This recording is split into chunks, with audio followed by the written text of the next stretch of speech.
Welcome to As I Live and Grieve, a podcast that tells the truth about how hard this is. We're glad you joined us today. We know how hard it is to lose someone you love and how well-intentioned friends and family try so hard to comfort us. We created this podcast to provide you with comfort, knowledge, and support. We are grief advocates, not professionals, not licensed therapists. We are you. Hi, everyone, and welcome back to As I Live and Grieve. You always hear me say we have a very special guest. Well, today's no different. Our guest today is Colleen. She's from Texas, and I'm going to let her share a little bit of her background. Hi, Colleen, and welcome. Kathy, hello. Oh, I can't even tell you how excited I've been to sit with you. Thank you. Thank you for letting me share my story here for a second, too. You know, I was thinking about as you were kicking us off that I've got to tell you, I've got to actually say this number to you that I have now been in death care for almost 35 years. Wow. And since I'm only 38, you all can do the math as to when I started, right? Amazing. 3 years old. That's I started great. this, and that's between all of us here. All right.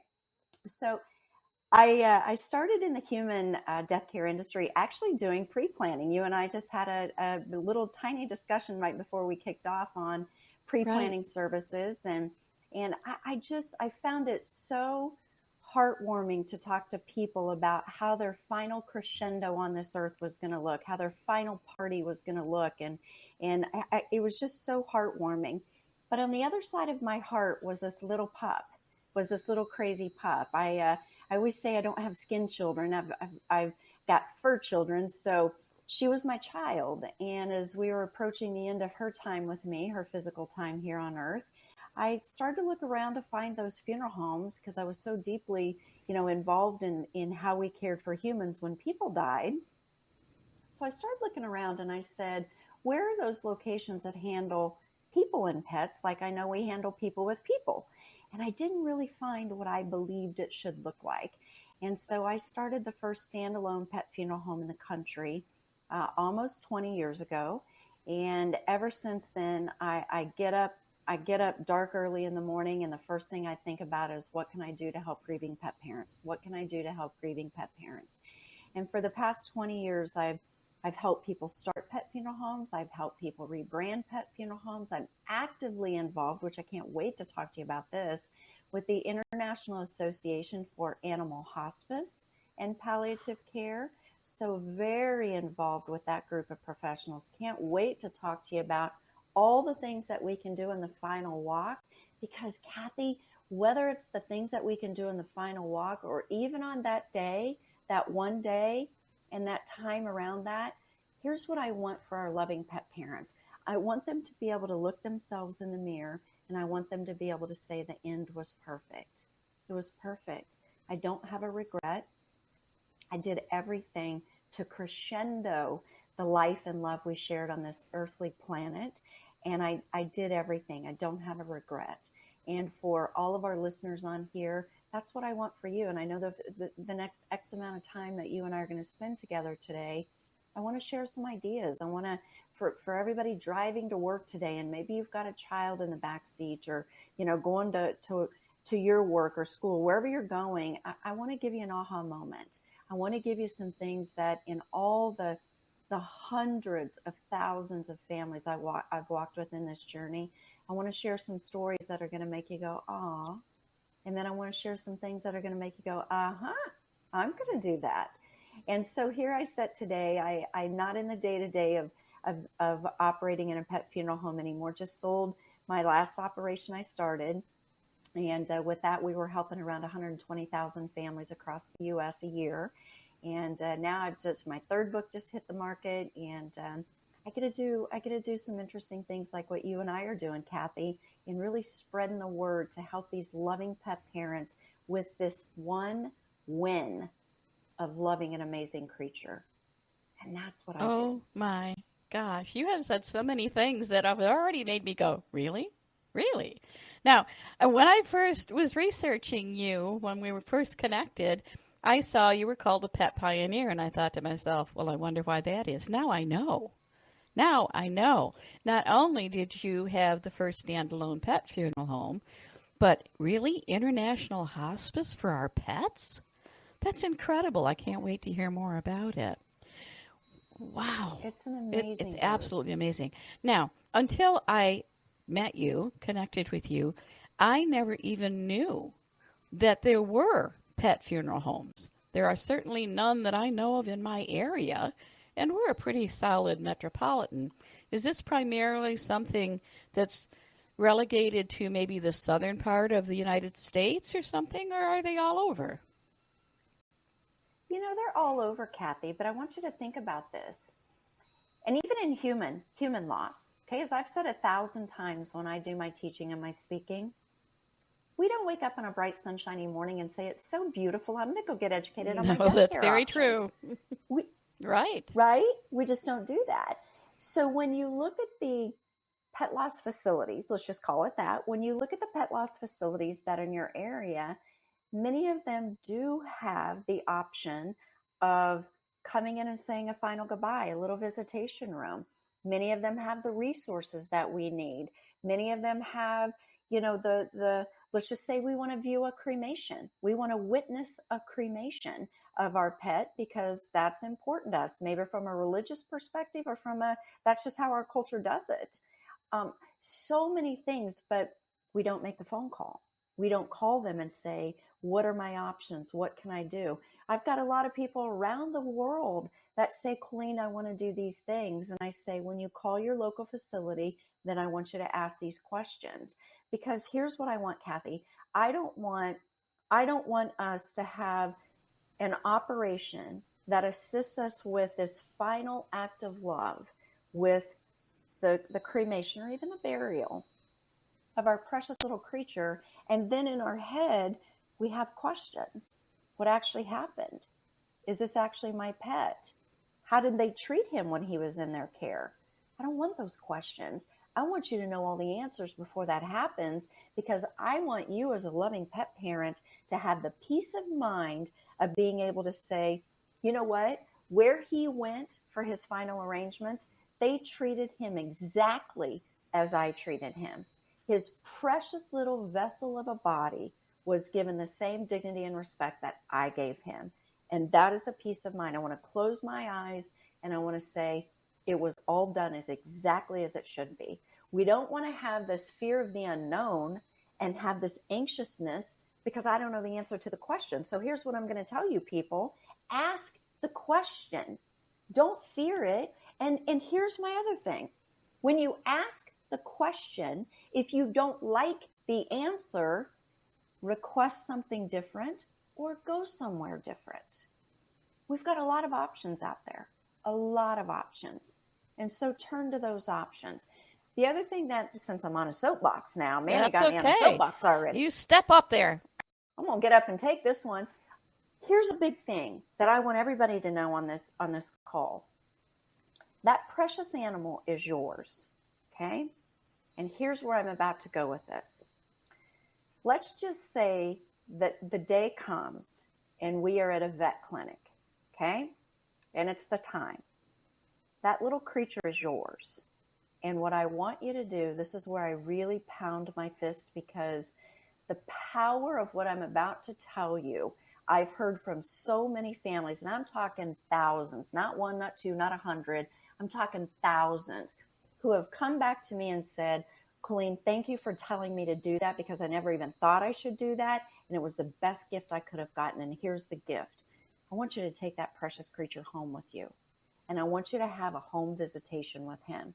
And I want you to allow the other animals in the house the opportunity to say their goodbye.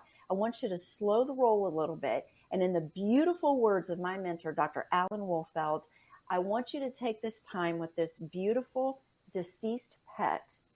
And I want you to get together as a family. And I want you to back up and say hello as you prepare to say goodbye. I want you to sit around this creature. And I want you to say, what do you remember about the day he came home? Does anybody remember how he got that nickname? What are we going to miss most? What lessons did we learn?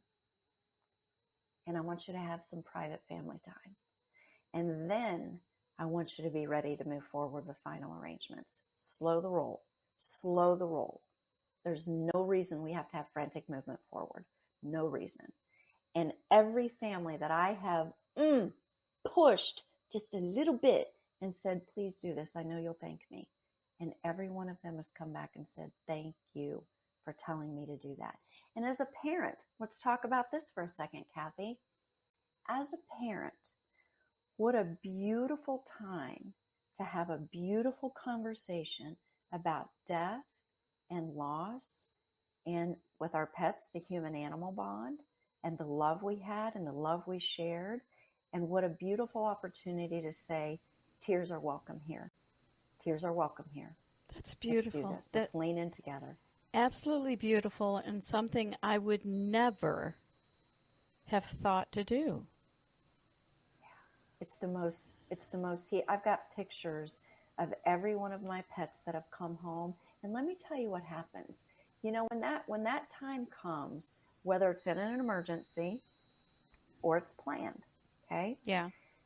Animals make us so routine. We get up in the morning, and what's the first thing we do? We go to potty and we feed. Yeah. Right? We're routine. Yes, it's all routine. I laugh. Yes.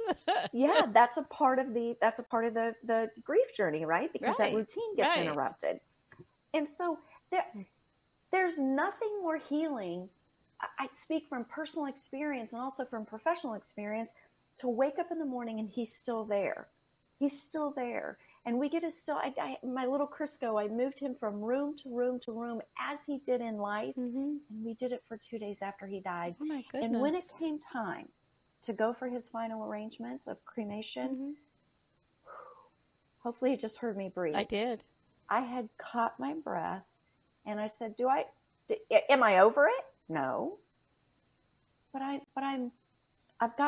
taken my time and I've said my words, whether it was my I'm sorry's, my I love yous, whatever it was, I said those words to him.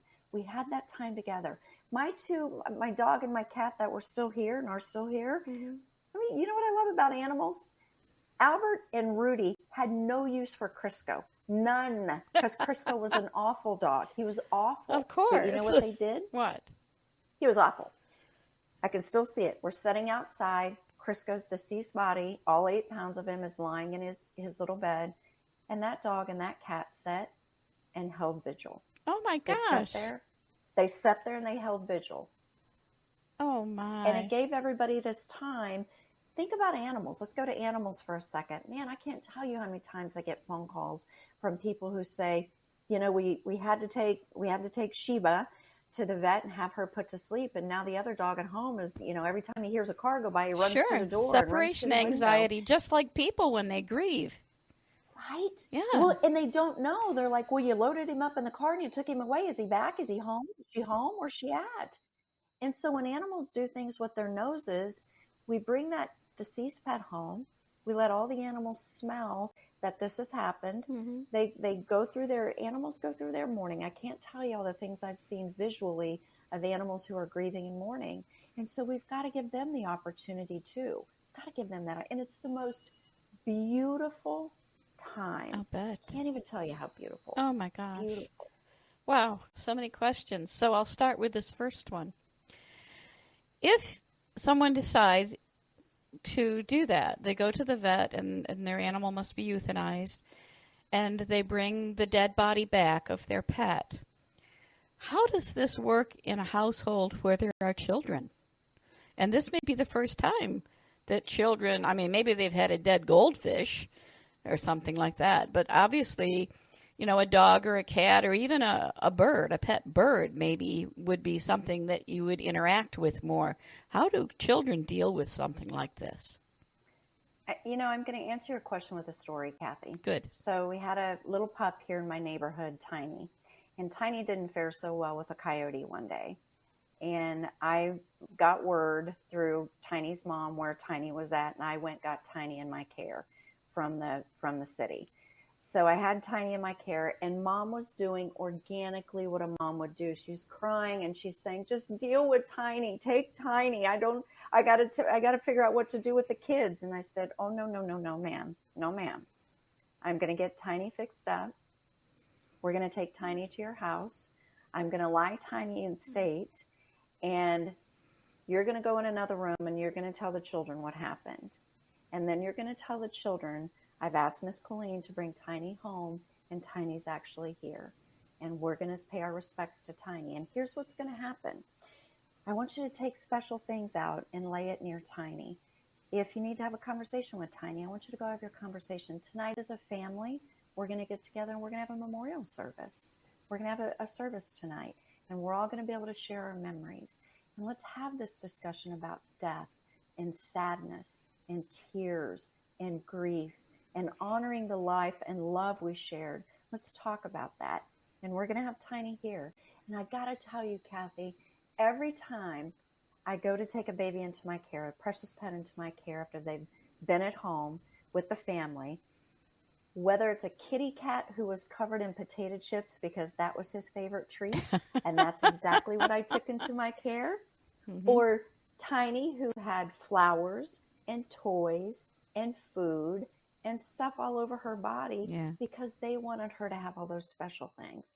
It's the most beautiful, innocent, fabulous family time. You're making me cry, Colleen. It brings me to tears. It sounds beautiful and is a very touching way to broach that subject with your children first. And they know then that they get a chance to remember and say goodbye and everything like that. What a beautiful, beautiful thing to do. You know what I hear from parents that they hear from their children when we've gone to the clinic and did what we did and we left the pet there, or pets died at home, we waited till the children, went to school, then we took the pet away. You know what I hear from the parents that the children say to them? And I've said it. I did it with my childhood pets. Mom, but I didn't get to say goodbye. Yeah. I didn't get to say goodbye. Yeah.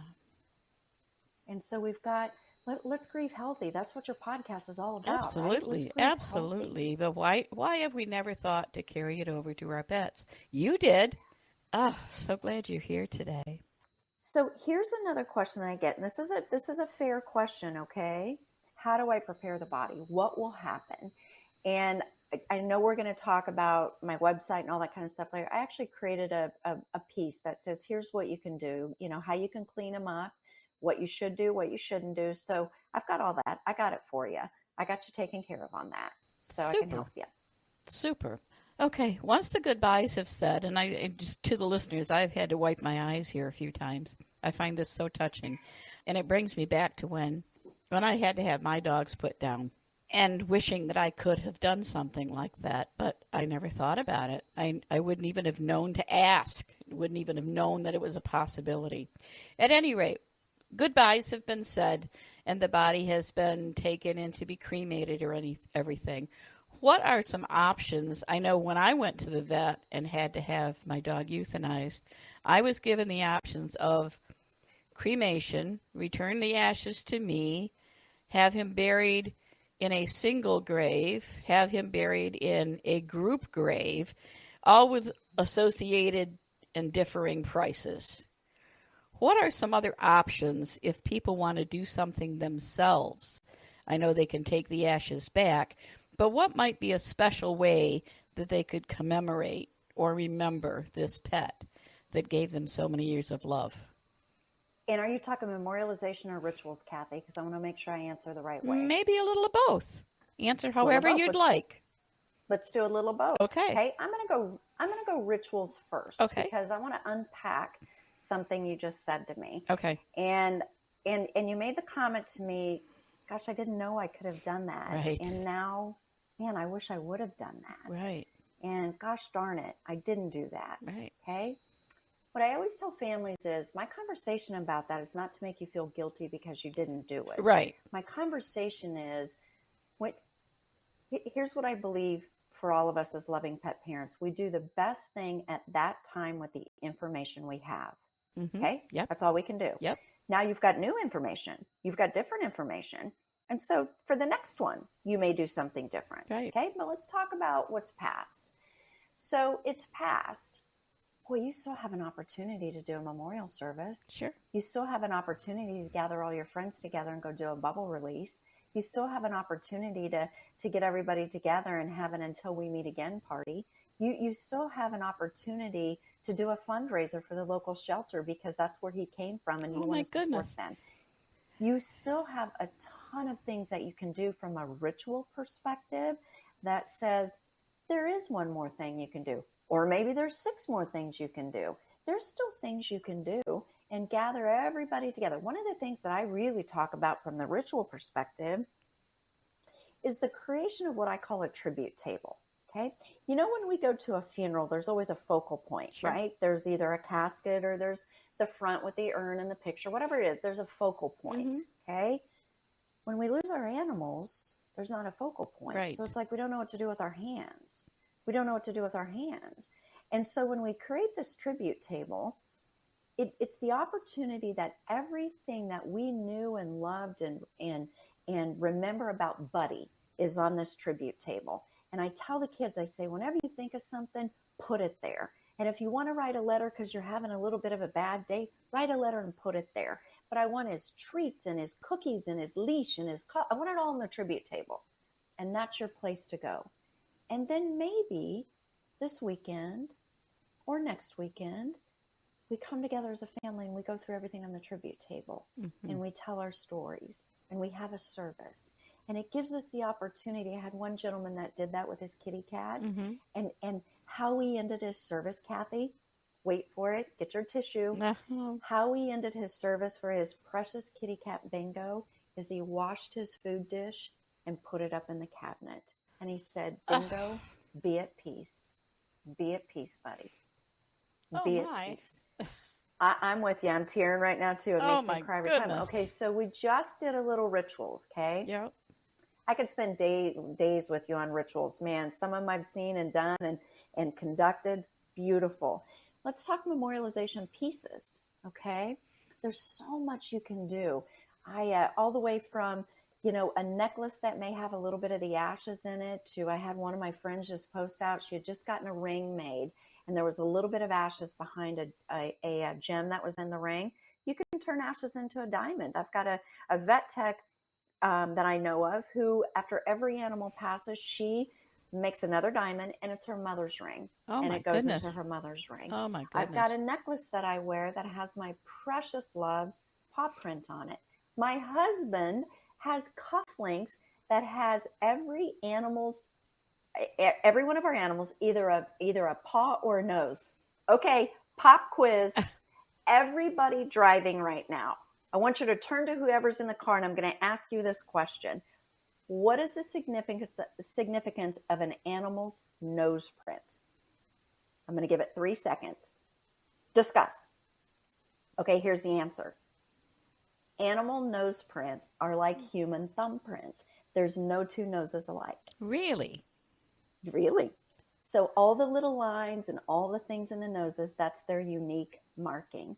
And so my husband's got a couple of cufflinks that have, I can't remember which one of the dogs, but has their nose prints because he's like, I just want their big old noses on there. Well, there's another aha moment. There you go. I told you I was going to give you some of those. Did. I've got a rock. I've got a little garden pond, and I've got a rock out there that says Harry's Pond, and it has his paw print on it, and it lays out there because after grooming, after I just paid down and groomed, he'd go stand in the muddy garden pond. Of course. So I just named it Harry's Pond. Of course.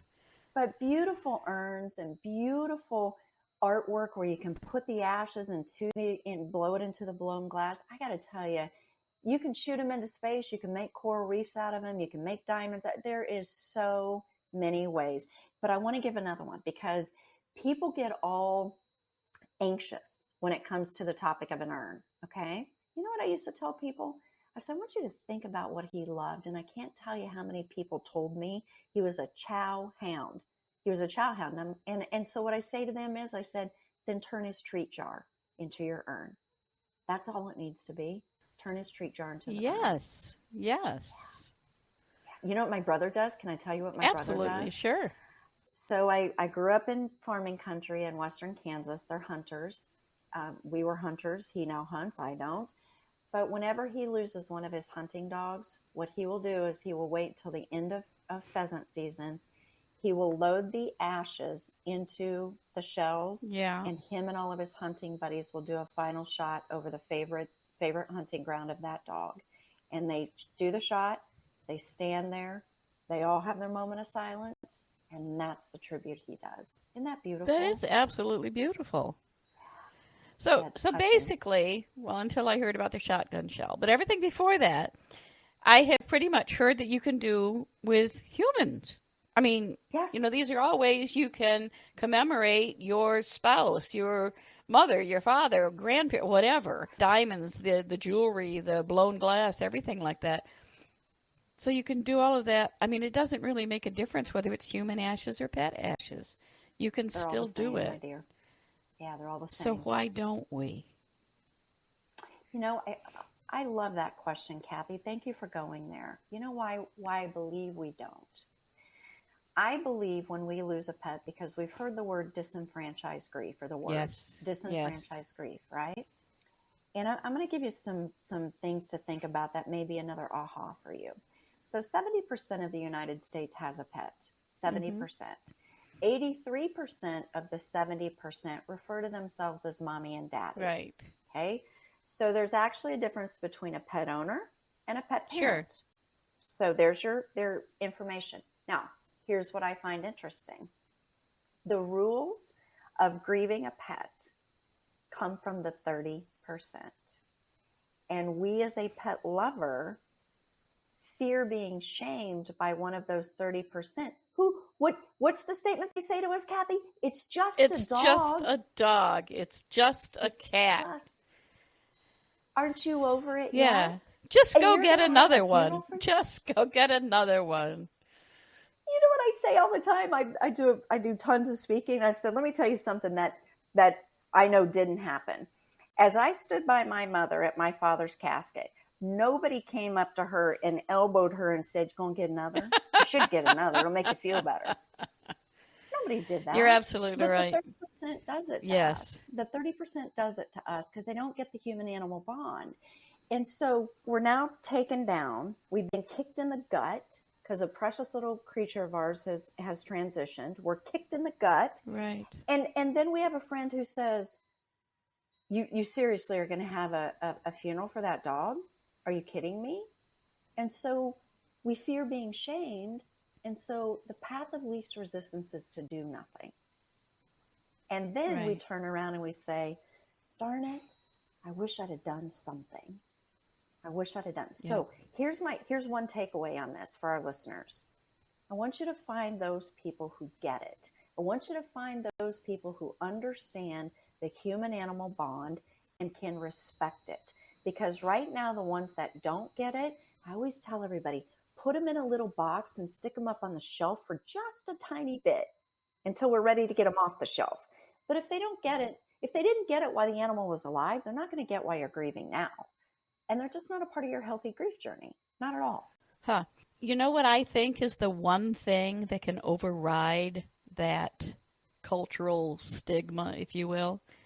And that's if you're the parent and you're doing something for your child. If your child wants to do something special for your pet, you will do it regardless whether or not someone is going to say to you, it's only okay, a dog. I'm going to springboard off of that one, Kathy. So another story. I love giving lessons in stories. So we were called to a home one day when I was at my pet funeral home in Indianapolis. We were called to a home one day, and it was going to be the euthanasia of Oscar the boxer. So we get there, a veterinarian gets there, we get there. Mommy had talked to Lily. Mommy had talked to Lily about Oscar was going to go to heaven today, okay? So Lily got taken next door while we all came together and helped Oscar transition. So now we bring Oscar back. He's at my pet funeral home. And my stepson says to me, he says, I think we better hold on to Oscar. I just have a feeling Mommy is going to want to come in tomorrow and see Oscar again. So we did. We held on to Oscar. Well, that night I'm having a conversation with Mommy. And I always preface it like this with children, okay? I said, I'm going to give you my personal and professional opinion in regards to Lily coming in tomorrow to say goodbye to Oscar too. She's 4 years old. She doesn't know life without Oscar, okay? So I said, personally, I didn't get to say goodbye to some of my pets. And And I'm good. I'm good with that. I understand it now. Okay. But I sure wish I would have. Professionally, I'll be there. I'll be there to help you. And I'm going to walk Lily through it because you guys are you, mommy and daddy, are trying to deal with your own grief. And I get that. So let me help Lily. Okay. And she says, okay. She says, I'll talk to my husband. And I said, well, I'm just going to share this with you. May happen, may not. But he may say, hey, listen, Lily's fine. We don't need to pull that Band-Aid off again. And so Lily's fine. And I said, he'll probably say that to you. Just a heads up. But it's fine. And she goes, well, what if she cries? I said, well, she will cry. And we're okay with that. Tears are welcome at my place. So then she said to me, you're going to love this. She said, so I've already told Lily that Oscar's gone to heaven. What do we do now? And I said, oh my gosh, I don't know how my brain works sometimes. I said, why don't you go in and tell Lily that you just got off the phone with God and God called to tell you that Oscar, the angels are backed up in wing making. And so Oscar didn't actually get his wings today because they're so backed up. And so she did. And then she called me back, Kathy. And she says, I went in and well, first of all, she said, I told my husband and he said exactly what you said. So she was like, nope, we're taking her in. She needs to see Oscar. She goes in to tell Lily what I just said. And she says, Oscar didn't actually get his wings today. And, so Oscar didn't get his wings today. Lily grabbed her little purse. And she said, good, mommy, where will we go? Because I didn't get to say goodbye. Oh, how sweet. How adorable. Precious. And when she came in, children dose their grief. So what happens is we go in and we cry and we cry and we cry. And then we come out and she wants to go read a book. And then she says, Miss Colleen, can we go in again? I need to see my Oscar again. I said, yes, we will go in again. And you know what I always do with little children? I give them the little sample lipsticks. Like from Clinique or whatever, I give them so they can put it on and kiss. So there's kiss marks all over the head of the animal. Oh my goodness. So that's goodness. their finals. They see their little precious friend with kiss marks all over, making a transition. So then she says, Miss Point, can I go in again? I say, yes, you can. So we go in again and she cries and cries and cries. And then she says, hey, can we go play with the dog toys? So that's how children do that. And it's beautiful and it's precious and it's organic and it's perfect. But you have to allow it to happen. Otherwise, you're stifling it. That's beautiful. And Colleen, I hate to say this, but our time is up. You're going to have to come back again. Just absolutely, you're going to have to come back again. Maybe in a couple months. We'll take care of that in a little bit. But before I finally wrap up, I want to turn the mic over to you and let you tell people about your websites and your book. You mentioned you've got a new book out. I want to hear about it. So let's go with this one first because it dovetails right off of what we were just talking. So 2 books on children and pet loss. And that's at foreverfriend.pet, foreverfriend.pet. And co-wrote it with a veterinarian friend of mine, Dr. Mary Gardner. And one book is about the loss of a dog and another one is about the loss of a cat. And they're beautiful to get before the day comes because it talks about a bucket list. It talks about all these things that we can do to get up into the day. And that way our end is perfect. I'm going to make a quick note here. In the kitty cat book, one of the things Mary and I were just giggling to ourselves. We're such little kids ourselves. And we have a little sample memorial service in there, and we wrap up as you do any good memorial service or funeral with food, right? So there's a recipe in there for a kitty litter cake. You're gonna love it. You're gonna love it. Oh, I have to get the book. I know. Oh my goodness. So there's that, and then on my website, 2 Hearts Pet Loss Center, and 2 is spelled out TWO. 2 Hearts Pet Loss Center. Tons of resources on there. My other book, Pet Parents, A Journey Through Unconditional Love and Grief, is on there. The resource I mentioned to you about prepping the body for a visitation, that's on there. Tons of downloadable stuff. Great blogs, tons of stuff on that website too as a resource. Super. Well, I cannot thank you enough. I have had several aha moments, considerable number of tears. I love your stories. Do you have a book with all of your stories? My first book, that's the majority of what that book is stories of families. So it's so heartwarming. Good. Oh, that'll have to be on my shelf as well. I have a special shelf for grief-related books, so that will become another one to add to my collection. For now, we must say farewell, but we will have Colleen back, so keep listening. And remember to take care of yourselves too. And I can think of a lot of things that were said today that really kind of are connected with self-care, because by doing some of these things for your pet, you're doing them for yourself as well, so that you can have that comfortable feeling in your heart that this animal that gave you unconditional love, that you gave them everything you could. And they deserve to be remembered just like everyone else. They really do, because they're part of our lives and a big part. So until next time, everyone, I will say farewell. Take care of yourselves. Tune again next week as we all continue to live and grieve. Thank you so much for listening with us today. Do you have a topic that you'd like us to cover, or do you have a question from one of our episodes? Please email us at info@asiliveandgrieve.com and let us know. We hope you will find a moment to leave a review, send an email, and share with others. Join us next time as we continue to live and grieve together.